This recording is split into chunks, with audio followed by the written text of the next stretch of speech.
Hey folks, how y'all doing? An old man in the land of grills, cooking on a PK today. Actually, we're going to be doing a modification to the PK charcoal basket today.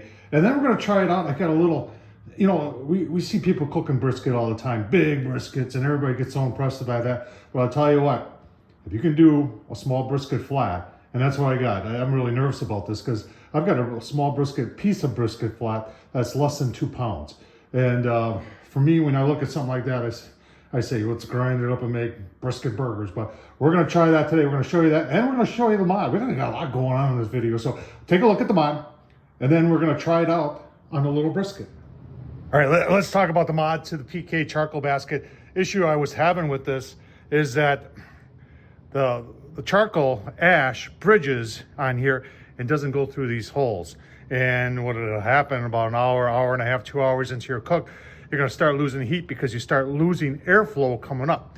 So I brought down into the shop, this is the actual bottom, this is the where the charcoal goes, the charcoal grate for the PK. You can see it is heavy duty, and there's really, the only need for this, folks, is so you can get your charcoal more coordinated into one area, and it keeps you away from the sides. PKs always said that they don't really want charcoal up against the sides of the grill. So we're gonna do a simple mod here, and all I'm gonna do, if you look close, you can see I've already kind of laid it out, is I'm gonna take my right angle grinder and I'm gonna cut out this section right here. Just totally take it out. I'm leaving one row around the edge, and that will give me hopefully my structural integrity to keep this, this pretty thick steel here, keep it in place so it doesn't warp or anything like that. So we'll get the cutting, and obviously we'll cook on it, give you a look-see, and let you know if it's worth doing.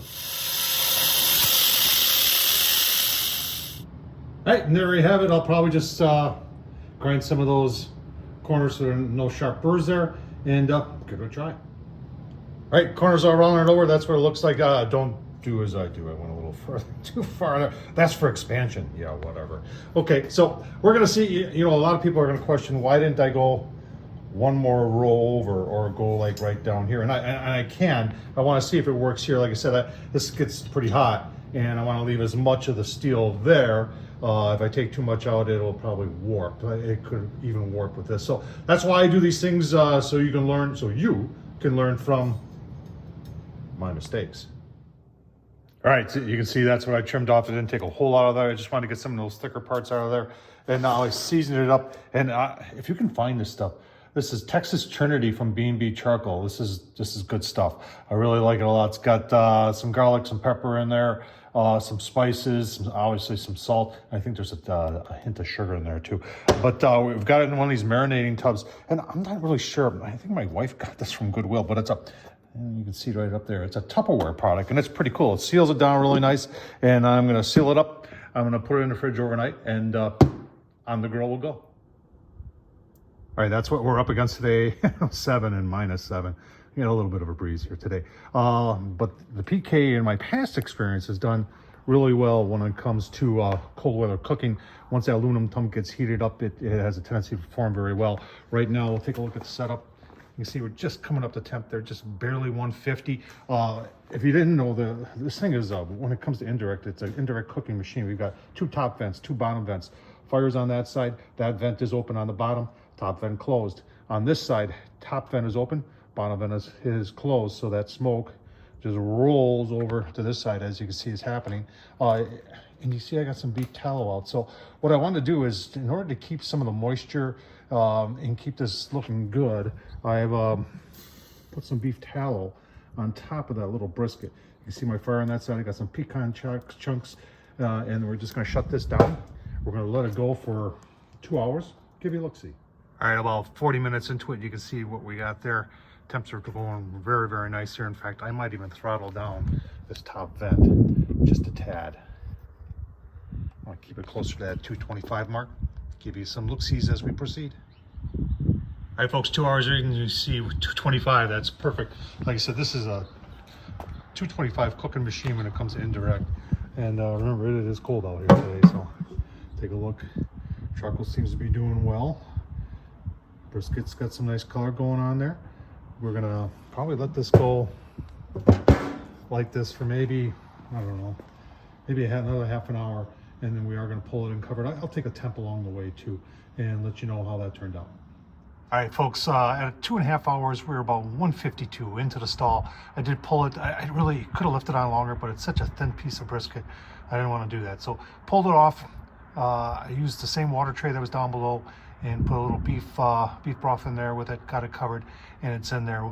We'll give you a look-see when she's ready to eat. All right, grills cleaned out. A quick look at the ash basket, no worse for the wear. Charcoal and ash did sit on the ledge there, but it seemed to fall through. All the stuff in the main area that burns, from the center out, seemed to fall through pretty nice. So I really think that I'm good the way it is. A couple more cooks, and if we have to expand it back to the next roll, we'll expand it back to the next roll. Let's take a look at the brisket. All right, moment of truth. Actually, I took it off. It was 208, and it was not even close to probe tender. So, it's been wrapped now for about 45 minutes, and our best chance is probably going cross grain right through the middle here. Like I said, I don't have a whole lot of confidence in that. Nice smoke ring. Let's see how we did here. I'll slice off there. Well, it's got a little bit into her. Let's take a taste test.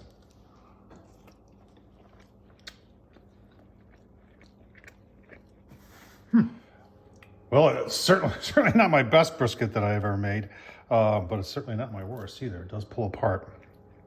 It's got some juice to it, and it is tasty. I'll tell you what, that little brisket flat, it did not get overly dried, a little dried, be honest with you here, but nice taste, good smoke ring. Can't stop. Folks, hope you enjoyed this. The real thing was doing the mod on the PK charcoal basket, which I think worked just fine. I don't know, 7-degree day, brisket on the PK. Thanks for watching, folks.